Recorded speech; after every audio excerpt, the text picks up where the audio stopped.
ഇവിടെ വാ. ആ നോക്കേ, ചെറുക്കനെ കല്യാണമൊന്നും ശരിയാവില്ല. തട്ടി ജയിച്ചാനത് നോക്കാം ജോന്റെ പോലെ. അതിനെ നമുക്കൊന്ന് സെറ്റാക്കാലോ. നോക്കേ, നമ്മൾ അന്വേഷിച്ച് നോക്കുമ്പോ ഇവിടെ കമ്മി. ഞങ്ങൾ 10 കളി തുടങ്ങാൻ എന്നാലും ഇജെന്താ ഈ ചെറിയ സ്ഥാനത്താണ് പഠിപ്പിച്ചിട്ടുണ്ട്. അത് മാഷ് പറഞ്ഞാണേ. മാഷ് അങ്ങനെ പലതും പറയും. നമുക്ക് നാളെ മറ്റന്നാളായിട്ട് പെണ്ണാണാൻ പോകണം. 2 ദിവസം കൊണ്ട് സെറ്റ് ആണോ? ആ വലിയ മുട്ടിയെടുത്ത് കളിച്ചാൽ കളിച്ചോട്ടെ. ഇങ്ങോട്ടല്ല ഇങ്ങോട്ടല്ല.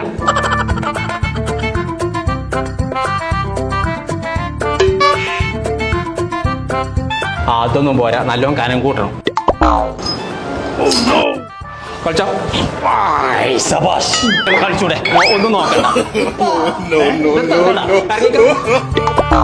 നിങ്ങൾക്ക് ഇത് കുറക്കാൻ പറ്റിയൊരു സാധനം വരി. കുഞ്ഞാക്കോ, ഇത് നിർത്തിക്കാം. ഞാൻ എവിടെ നിർത്തിക്കോ?